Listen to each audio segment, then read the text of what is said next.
ಯಜಮಾನ್ರೆ ನಮಸ್ಕಾರ. ನಮಸ್ಕಾರ ತಿಮ್ಮಯ್ಯ ಅವರೇ. ದೇವಸ್ಥಾನದ ಎಲ್ಲ ಕೆಲಸನೂ ಮುಗಿತಾ ಇದೆ ಅಲ್ವಾ? ಹಾ, ಮುಗ್ದಾಗೆ ಯಜಮಾನ್ರೆ. ಹಾಗೆ ನಡೆಯುವಂಥ ಜಾತ್ರೆಗೆ ಅಮ್ಮನವ್ರ ಕೈಗೆ ಅಲಂಕಾರ ಮಾಡೋದಕ್ಕೆ ಹೊಸ ಖಡ್ಗಗಳನ್ನು ಮಾಡಿಸಿದ್ದೀವಿ. ಇದರಲ್ಲಿ ಯಾವ್ದು ಚೆನ್ನಾಗಿದೆ ಅಂತ ಹೇಳಿದ್ರೆ ಅದನ್ನೇ ಫೈನಲ್ ಮಾಡಿ ಪೇಮೆಂಟು ಮಾಡಿಬಿಡ್ತೀನಿ ಯಜಮಾನ್ರೆ.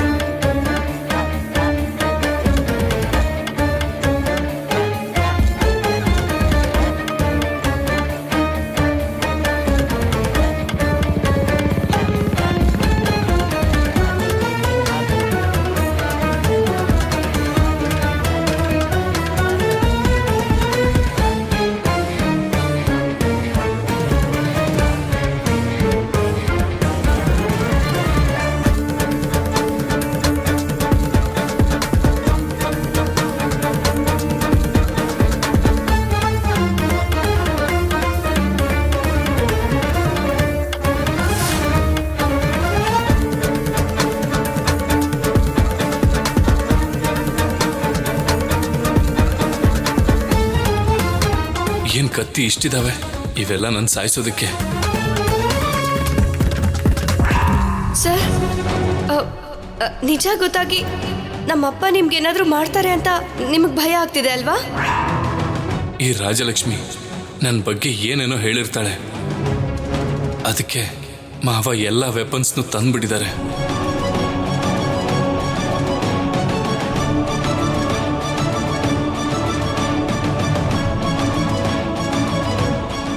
ಅಪ್ಪ ಬಂದಿದ್ದಾರೆ.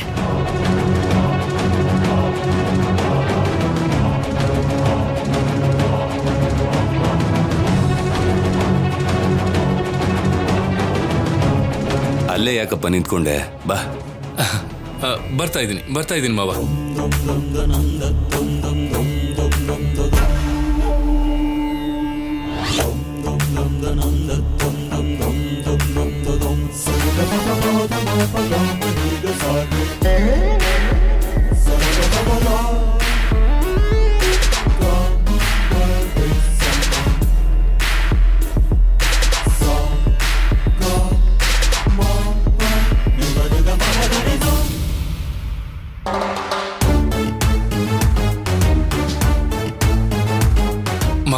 ಮಾವ ಅಷ್ಟಕ್ಕೂ ಏನಾಯ್ತು ಅಂದ್ರೆ,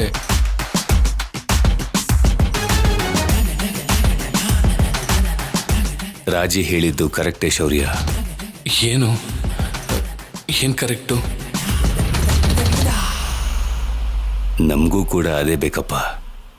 ಏನು ನನ್ ಸಾವ?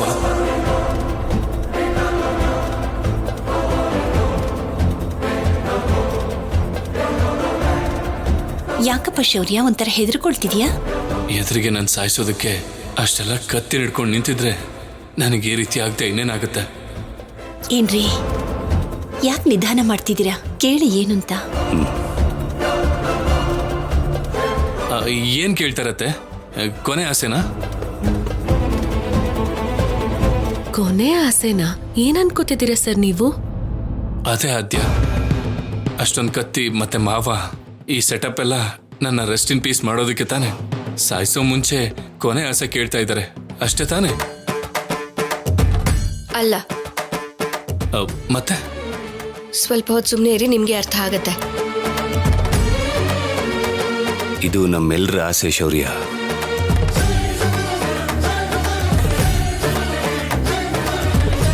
ಇದನ್ನ ನಡೆಸ್ಕೊಡೋದು ಬಿಡೋದು ಎಲ್ಲ ನಿನ್ ಕೈಯಲ್ಲೇ ಇದೆ. ಇದನ್ ಕೇಳೋದಕ್ಕೆ ನಿನ್ನ ಬರಕ್ ಹೇಳಿದ್ದು. ಕೇಳೋದಿಕ್ಕ ಅಂದ್ರೆ ಸಾಯಿಸೋಕಲ್ವಾ?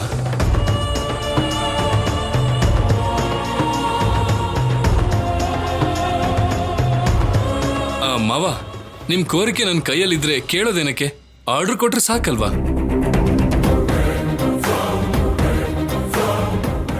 ಆತರ ಪಡಬೇಡಿ. ಮೊದಲು ಆ ಕೋರಿಕೆ ಏನು ಅಂತ ಕೇಳಿಸ್ಕೊಂಡಾದ್ಮೇಲೆ ಹೇಳಿ. ಮದುವೆ ಆದ್ಮೇಲೂ ರಾಜಲಕ್ಷ್ಮಿ ನಮ್ ಕಣ್ಮುಂದೆನೆ ಇದ್ರೆ ಚೆನ್ನಾಗಿರುತ್ತೆ ಅನ್ನೋದು ನಮ್ಮೆಲ್ಲರ ಆಸೆ ಶೌರ್ಯ. ನೀನು ಬರೀ ಅಳಿಯ ಆಗೋದಲ್ಲ, ನೀನು ಮನೆ ಅಳಿಯನಾಗ ಬಂದ್ರೇನೆ ನಮ್ಮ ಆಸೆ ನೆರವೇರುತ್ತೆ ಶೌರ್ಯ.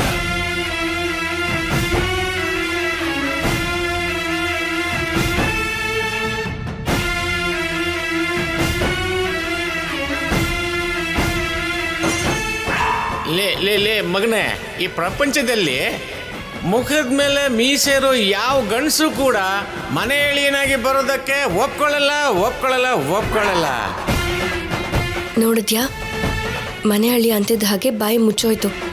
ಒಪ್ಕೊಳ್ಳಲ್ಲ. ಮನೆ ಅಳಿ ಅಂತ ಹೇಳಿದ್ರೆ ನಾನು ಒಪ್ಕೊಳ್ಳಲ್ಲ ಅಂತ ಈ ವಿಷಯನ ಅಡ್ಡ ಇಟ್ಕೊಂಡು ಈ ಮದುವೆ ನಿಲ್ಲಿಸ್ಬೇಕು ಅಂತಿದ್ಯಾ ರಾಜಲಕ್ಷ್ಮಿ?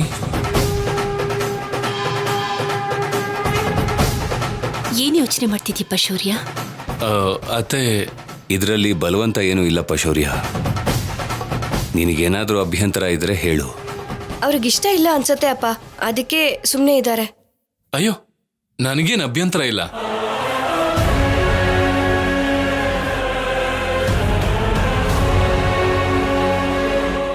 ಅಭ್ಯಂತರ ಇಲ್ವಾ? ಸರಿಯಾಗಿ ಕೇಳಿಸ್ಕೊಂಡ ಮಾತು ಹೇಳ್ತಿದ್ದೀರಾ? ಸರಿಯಾಗಿ ಹೇಳ್ತಿದ್ದೀನಿ ರಾಜಲಕ್ಷ್ಮಿ. ಸಂತೋಷವಾಗಿ ಒಪ್ಕೋತಾ ಇದ್ದೀನಿ.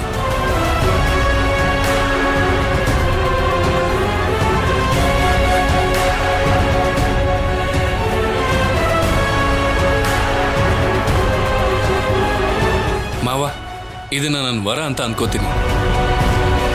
ದೇವಾಲಯದ ತರ ಇರೋ ನಿಮ್ ಮನೇಲಿ ನಿಮ್ಮಂತ ಒಳ್ಳೆ ಜನರ ಮಧ್ಯದಲ್ಲಿ ನನಗೆ ಮನೆ ಅಳಿಯಾಗಿ ಶಾಶ್ವತ ಸ್ಥಾನ ಸಿಗುತ್ತೆ ಅಂದ್ರೆ ಅದನ್ನ ನಾನು ಪೂರ್ವಜರ ಪುಣ್ಯ ಅಂತ ಭಾವಿಸ್ತೀನಿ.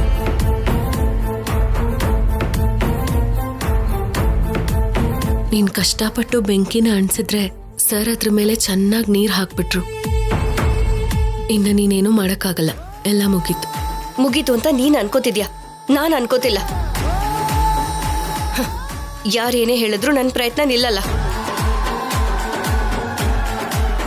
ಅಪ್ಪ, ಈಗ ನಿನಗೆ ಸಂತೋಷ ಅಲ್ವೇನಮ್ಮ ರಾಜಿ? ಸಂತೋಷನೇ ಅಪ್ಪ.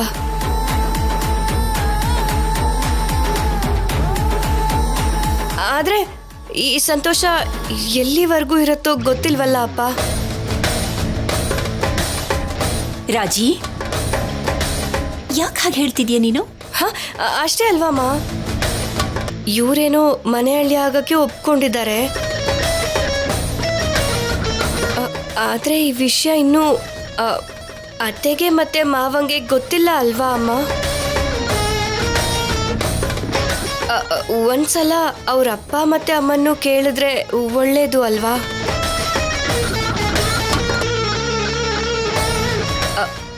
ಅಲ್ವಾ ಅಪ್ಪ? ನಿಜಾನೇ, ರಾಜಿ ಹೇಳ್ದಾಗೆ ನಿಮ್ಮ ಅಪ್ಪ ಅಮ್ಮನ್ನು ಕೇಳಿದ್ರೆ ಒಳ್ಳೇದಲ್ವಪ್ಪ. ಮಾವ, ಅದೇನ್ ಬೇಡ. ಅಷ್ಟಕ್ಕೂ ಅವರು ನನ್ ಮಾತು ಯಾವತ್ತು ಬೇಡ ಅಂತ ಹೇಳಲ್ಲ. ನನ್ ಮಾತೆ ಅವ್ರ ಮಾತು.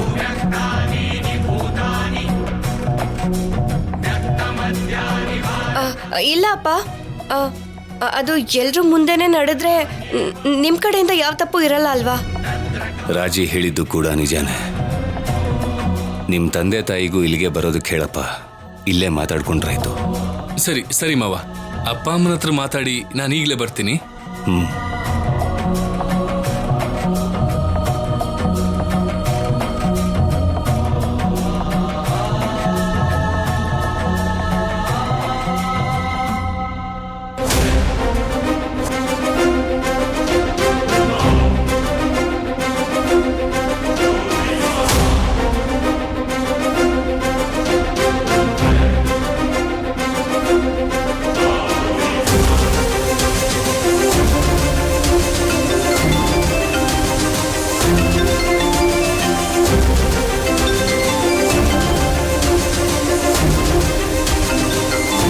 ಮಗ ಫೋನ್ ಮಾಡ್ತಾ ಇದ್ರೆ ತೆಗಿದೇನೆ ಯೋಚನೆ ಮಾಡ್ತಾ ನಿಂತಿದ್ದೀರಲ್ರಿ.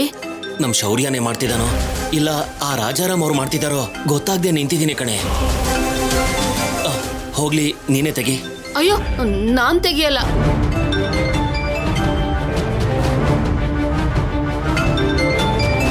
ನಮ್ಮ ಮಗನೇ ಆಗಿರ್ತಾನೆ ರೀ. ಪಾಪ ಯಾವ ಪರಿಸ್ಥಿತಿಲಿ ಫೋನ್ ಮಾಡ್ತಿದ್ದಾನೋ ಏನೋ. ಅಷ್ಟೇ ಅಂತೀಯಾ? ಹಾಗೆ ಅನ್ಕೊಂಡ್ ತೆಗಿರಿ. ಸರಿ.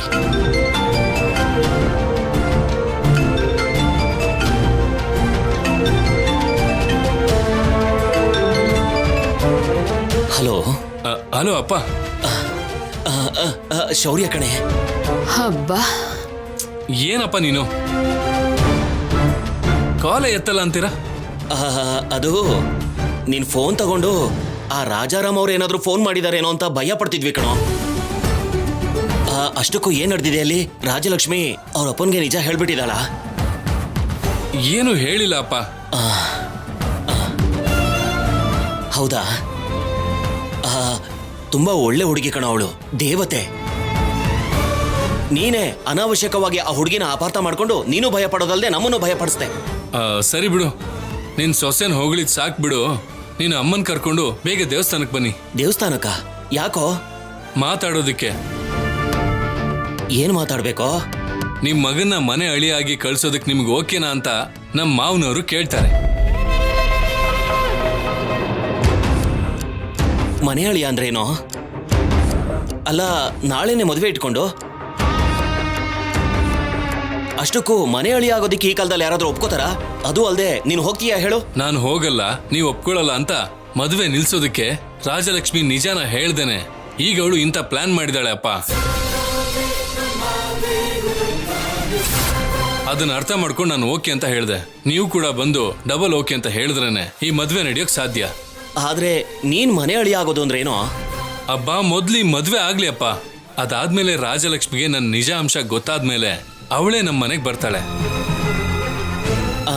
ಅಷ್ಟೇ ಅಂತೀಯಾ? ಹಾ, ಅಷ್ಟೇ ಅಪ್ಪ. ನೀವು ಬೇಗ ಬನ್ನಿ. ಅರ್ಥ ಆಯ್ತು ಕಣೋ. ಸರಿ, ನಿಮ್ಮಮ್ಮನ್ನು ಕರ್ಕೊಂಡು ಬರ್ತೀನಿ. ಹಾ ಸರಿ, ಬನ್ನಿ, ಬೇಗ ಬನ್ನಿ. ಪ್ರಮೀಳಾ, ನೀನ್ ರೆಡಿಯಾಗು, ಹೋಗೋಣ.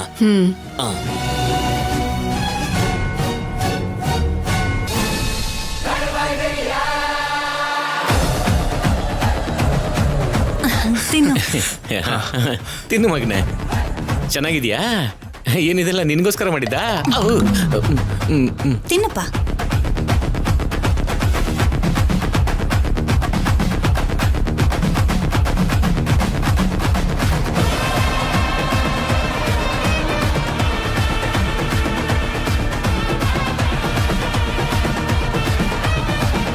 ಈ ವಯಸ್ಸಲ್ಲಿ ಇಷ್ಟಿಷ್ಟು ತಿನ್ಬೇಕು ಮಗನೆ.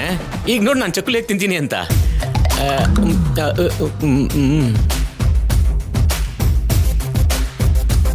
ಅಲ್ವೇ, ಒಂದ್ ಚಕ್ಲಿ ರುಚಿನಾದ್ರೂ ನಾನು ಅಯ್ಯೋ ಅಯ್ಯೋ ಅಯ್ಯೋ ನೀರ್ ಕೊಡು, ನೀರ್ ಕೊಡು. ಕುಡಿ. ನಿಧಾನಕ್ಕೆ ತಿನ್ನೋದಲ್ವಾ? ನಿಧಾನಕ್ಕೆ ಸಮಾಧಾನದಿಂದ ತಿನ್ನೋ ಅದೃಷ್ಟ ಇವನ್ ಗೆಲ್ಲಿದ್ಯಮ್ಮ. ಆ ಆದ್ಯ ಮನೆಗ್ ಬರೋ ಹೊತ್ತಿಗೆ ಇವನ್ ತಿಂದ ಆಚೆ ಹೋಗ್ಬೇಕಲ್ಲ.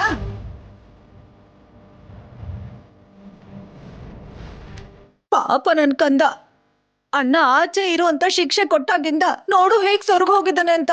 ನೀನ್ ತಿನ್ನೋ ಕಂದ.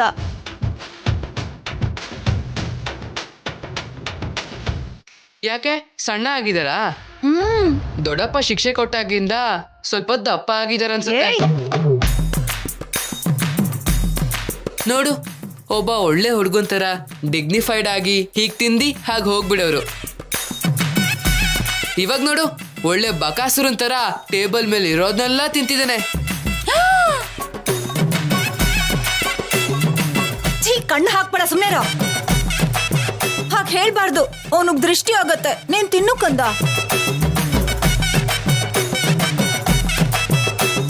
ಏಯ್, ಮುಟ್ಬೇಡ.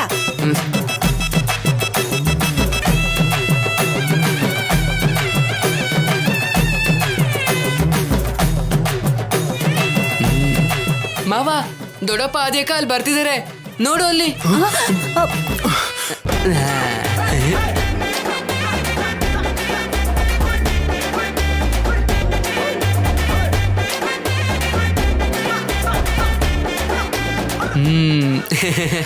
ಸುಮ್ನೆ ನೀವೆಲ್ಲರೂ ಅಲರ್ಟ್ ಆಗಿದ್ದೀರಾ ಇಲ್ವಾ ಅಂತ ಟೆಸ್ಟ್ ಮಾಡ್ದೆ.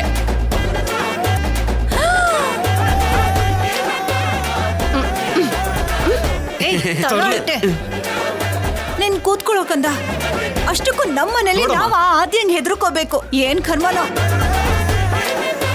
ಅವನ್ ಭಯ ಪಡ್ತಿರೋದು ಆದ್ಯನ್ಗಲ್ಲ ಅಕ್ಕ, ಅಣ್ಣ ಕೊಡೋ ಶಿಕ್ಷೆಗೆ. ಆ ಆದ್ಯ ಆದಿತ್ಯನ ಮದ್ವೆ ಆಗಲ್ಲ ಅಂದ್ರೆ ಅವಳು ಅಮೆರಿಕಾಗೂ ಹೋಗಲ್ಲ. ಎಲ್ಲಿವರೆಗೂ ಇಲ್ಲಿರ್ತಾಳೋ ಅದು ಕೂಡ ಗೊತ್ತಿಲ್ಲ. ಈ ಲೆಕ್ಕ ತಗೊಂಡ್ರೆ ಸೀನು ಬದುಕು ನಮ್ಮ ಮನೆ ಹೊರಗಡೆನೆ ಪರ್ಮನೆಂಟ್ ಆಗುತ್ತೇನೋ ಅದಕ್ಕೆ.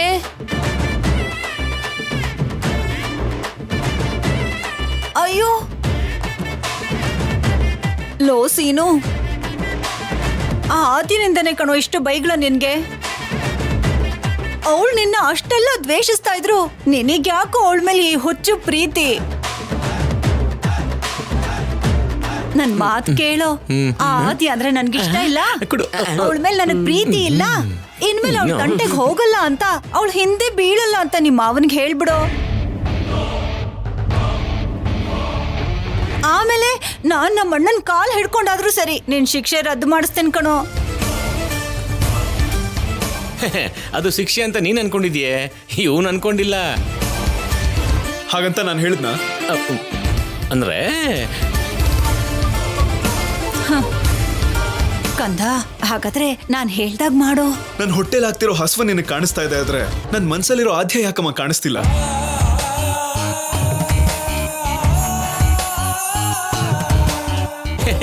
ಲೇ, ನಿಮ್ಮಮ್ಮ ಯಾವಾಗ್ಲೂ ಅಷ್ಟೇ ಕಣೋ, ಅವಳಿಗೆ ಬರೀ ಊಟ ತಿಂಡಿ ಅಷ್ಟೇ ಕಾಣಿಸೋದು, ಈ ಮನ್ಸು ಪ್ರೀತಿ ಎಲ್ಲ ಕಾಣಿಸಲ್ಲ ಕಣೋ, ಎಕ್ಸ್ಪೀರಿಯನ್ಸು.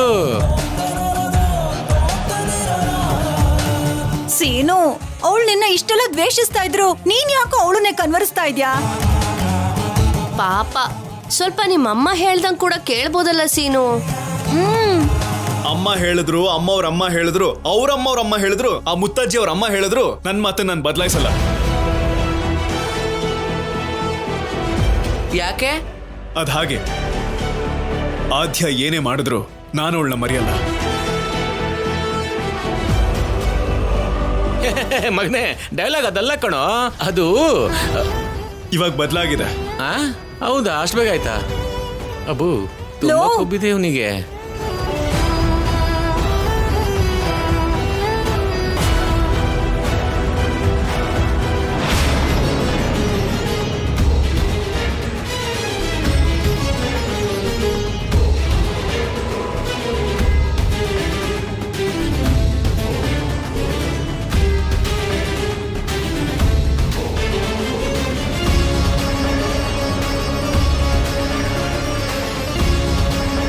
ಏನ್ ರಾಜಲಕ್ಷ್ಮಿ ಹಾಗೆ ನೋಡ್ತಿದ್ಯಾ? ನಿಮ್ಮ ಅಪ್ಪ ಅಮ್ಮಂಗ್ ಫೋನ್ ಮಾಡ್ತೀನಿ ಅಂತ ಬಂದು ಇಲ್ಲೇನ್ ಮಾಡ್ತಿದ್ದೀರಾ? ನನ್ನ ಅಪ್ಪ ಅಮ್ಮ ಕೂಡ ಬರ್ತಾ ಇದ್ದಾರೆ, ಅವ್ರಿಗೋಸ್ಕರನೇ ವೆಯ್ಟ್ ಮಾಡ್ತಾ ಇದೀನಿ. ಕಾಯೋದ್ ಯಾಕೆ? ಇಲ್ಲಿವರೆಗೂ ಬರೋರು ಅಲ್ಲಿವರೆಗೂ ಬರಲ್ವಾ? ಅಬ್ಬಾ, ಇದನ್ ಕೂಡ ಅಪಾರ್ಥ ಮಾಡ್ಕೋತಾ ಇದೀಯಾ? ಅಬ್ಬಬ್ಬಬ್ಬಬ್ಬ, ಸಾಕು ನಿಲ್ಸಿ ನಿಮ್ಮ ಆಕ್ಟಿಂಗು. ಆಕ್ಟಿಂಗಾ? ಮತ್ತೆ ಅವ್ರು ಇಲ್ಲಿಗೆ ಬರ್ತಿದ್ದ ಹಾಗೆ ಹೇಗಾದ್ರೂ ಮಾಡಿ ಮನೆ ಹಳ್ಳಿ ಆಗೋದಕ್ಕೆ ಒಪ್ಸ್ಬೇಕು ಅಂತ ತಾನೇ ನೀವು ಇಲ್ಲಿ ಕಾಯ್ತಾ ಇರೋದು? ಅದನ್ನ ಕಂಡು ಹಿಡಿಬಾರ್ದು ಅಂತ ನನ್ನ ಹತ್ರ ಕತೆ ಹೇಳ್ತಾ ಇದ್ದೀರಾ?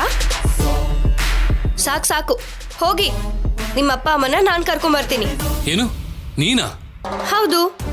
ಅಬ್ಬಾ, ನಾನಂತೂ ಎಲ್ಲಿಗೂ ಹೋಗಲ್ಲ. ನಿನ್ನ ಇಲ್ಲೇ ಬಿಟ್ಟು ನಮ್ಮ ಅಪ್ಪ ಅಮ್ಮ ಬಂದ ತಕ್ಷಣ ಅವ್ರಿಗೆ ಏನಾದ್ರೂ ಒಂದು ಹೇಳಿ ಹಾಗೆ ಅವರನ್ನ ಇಲ್ಲಿಂದ ಕಳಿಸ್ಬಿಡ್ತೀಯ. ನಾನು ಹೋಗಲ್ಲ, ನೀನೇ ಹೋಗು.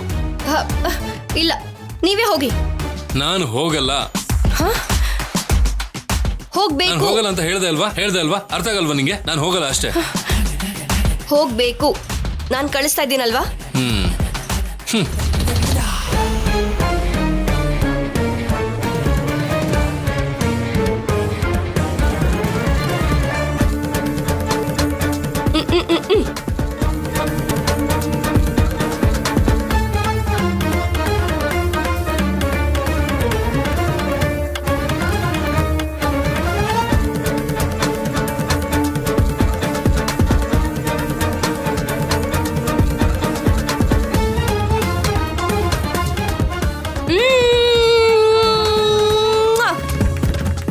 ಸರ್, ಏನ್ ಸರ್ ನೀವು ದೇವಸ್ಥಾನ ಅಂತಾನು ನೋಡ್ದೆ? ಏನ್ ಮಾಡ್ತೀವಿ?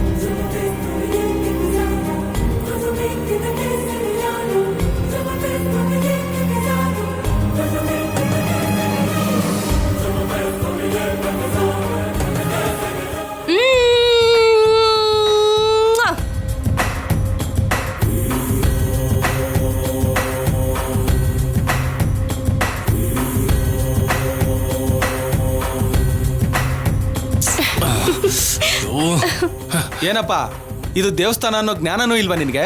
ಅಯ್ಯೋ, ಆತರ ಅಲ್ಲ. ನಿನ್ಗೇನಾದ್ರೂ ಬುದ್ಧಿ ಇದೆಯಾ? ಅಯ್ಯೋ, ತಪ್ಪು ತಿಳ್ಕೊತಾ ಇದ್ದೀರಾ? ಹಾಗೆಲ್ಲ ಏನಿಲ್ಲ.